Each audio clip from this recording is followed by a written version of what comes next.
proses yang kabel belakangnya masuk lewat plafon sini. Nah itu ya. Oke guys, ini udah hampir kepasang ya, udah kepasang, cuman lagi kabelnya belum rapi. Yang belakang udah rapi kayak gitu. Ini ada stiker elektrostatiknya juga.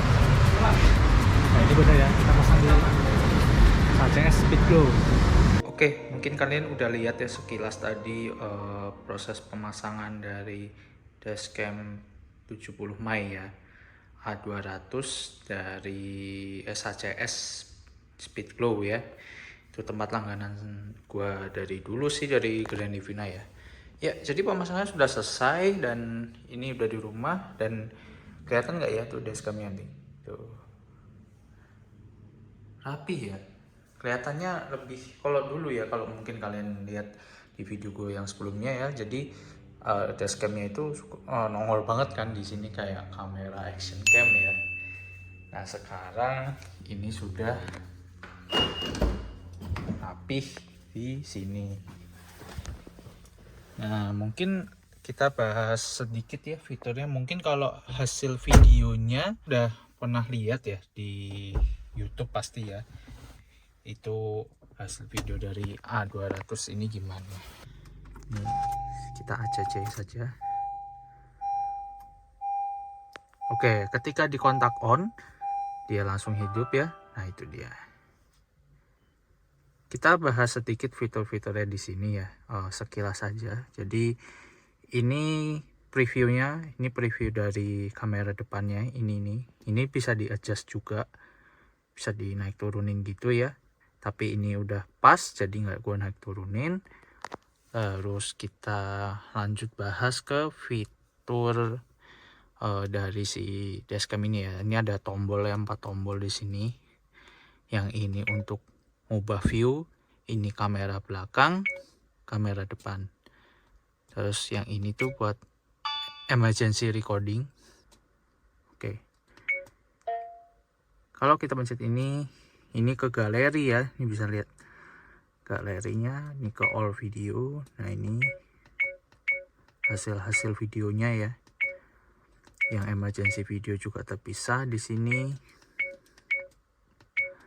Ini parking surveillance. Ini sebenarnya kalau kalian beli 70 Mei ini dengan hardwire kit, jadi biar bisa nyala ketika mobil sedang diparkir.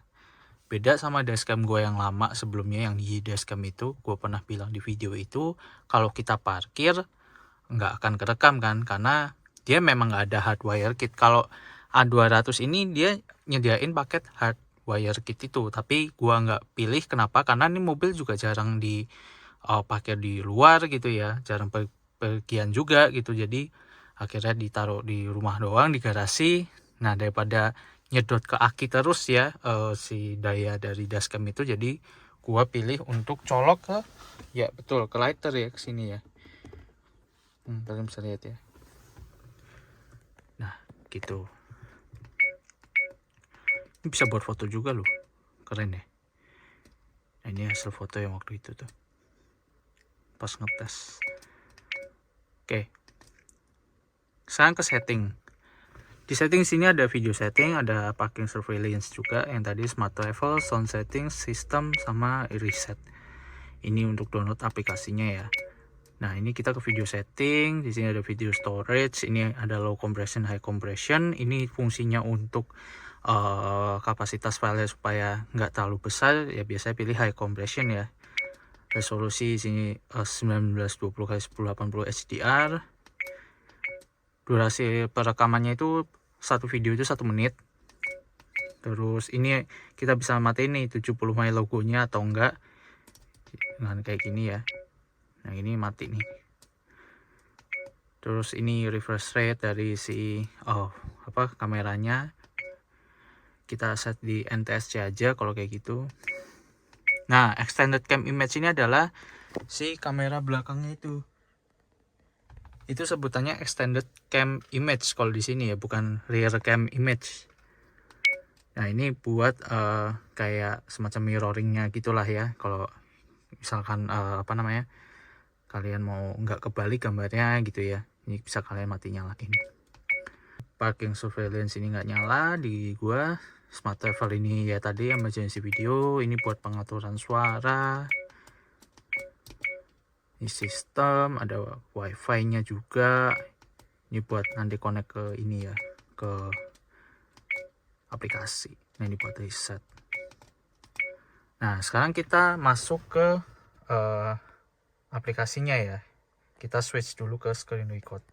Oke, untuk aplikasinya sendiri itu namanya 70 My di App Store atau di Play Store ya. Ini gue contohkan di App Store karena kebetulan cuma ada handphone ini, Apple ya. Ketik aja 70 My, cari yang gambarnya panda ini ya, worldwide, 70 My worldwide. Klik open. Nah, berhubung ini dashcamnya sudah connect ya sebelumnya, jadi tinggal connect aja.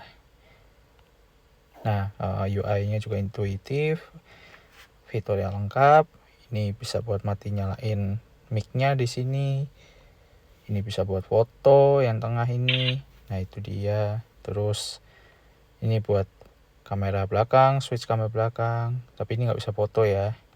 Bisa foto buat yang depan doang. Ini kalian bisa cek album. Nah, ini akan stop recording kalau masuk album. Dia loading. Nah, ini ya video-videonya yang pernah kerekam. Ya, terus ini yang extended kamera adalah ini yang kamera belakang. Kita back, ini buat emergency videonya ya. Ini kita bisa hapus juga. Ini bisa kita hapus. Kalian juga bisa play dari sini video-videonya. Koneksinya cukup bagus sih, nggak patah-patah ya. Kalau yang punya gua sebelumnya itu patah-patah tuh ya dashcam. Ya wajar ya, beda teknologi, ini udah teknologi zaman sekarang. Kalian bisa masuk setting juga di sini. Nah, itu tadi video encoding formatnya juga ada di sini. Nah, ini mirroring rotationnya juga ada. Nah, ini. Oke, terus ada collision detection nih kalau misalnya pakai yang parking surveillance ya. Ini bisa mendetek collision detection juga. Sisanya sih ya simple ya, ini untuk pengaturan dari device sendiri ya. Jadi lengkap, fitur-fitur aplikasinya di sini udah cukup oke. Jadi itu aja untuk dari apps-nya. Ya itu tadi pembahasan fitur-fiturnya secara singkat ya. Mungkin kalau fitur-fiturnya sih ini udah cukup oke ya di harga 1,8 juta ini. Ya jadi gue beli ini 1,8 juta ya, sama pemasangan. Nah ngomongin pemasangan ini sangat ribet ya.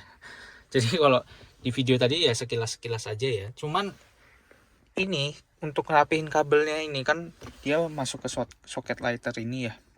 Tapi surprisingly ini rapih banget ya, memang dari timnya SHCS itu instalasinya sangat sempurna, bagus. Dan kemarin ini plafon ya kotor ya karena dipegang-pegang oleh tangan ya, tapi udah aku bersihin. Nah ini tuh masuk ke dalam sini nih kabel-kabelnya lewat pinggiran sini nih.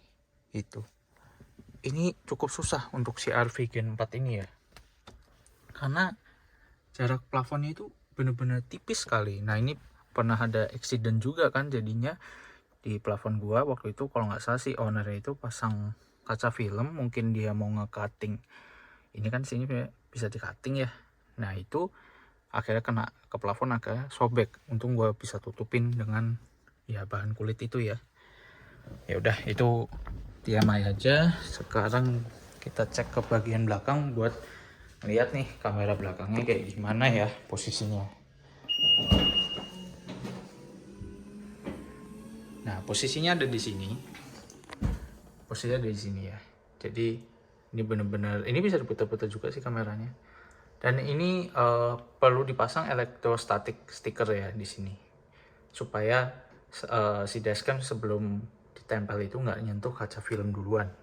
Sama yang depan tadi ada electrostatic stickernya juga. Rapih sih, rapih banget ini. Ya kabelnya aja ke sini, terus nah itu tadi nyambung ke arah sini kalau nggak salah ya, dibuka. Ya cukup ribet lah nggak segampang itu pokoknya. Nah, dari segi looks sendiri cukup oke ya. Nih, kelihatannya cukup oke kok. Ya udah, jadi segitu aja video kali ini terkait dashcam 70 My A200 ya di Honda CR-V Gen 4 ini. Jadi pemasangannya cukup sulit menurut gue ya. Makanya wajar kalau pemasangannya itu sedikit ada biayanya ya, pasti ada biaya ya. Karena ini nggak sembarangan ya bukanya ya. Mungkin kalau kalian nggak mau ngerapihin kabelnya sih ya fine gitu ya, kayak dashcam gue yang zaman dulu gitu. Jadi ya udah, semoga informasinya dapat ya buat teman-teman yang mau masang dashcam ini di Honda CR-V Gen 4-nya ya, semoga bermanfaat. Thank you for watching. See you in next video in Pagi The Vlogs. Peace.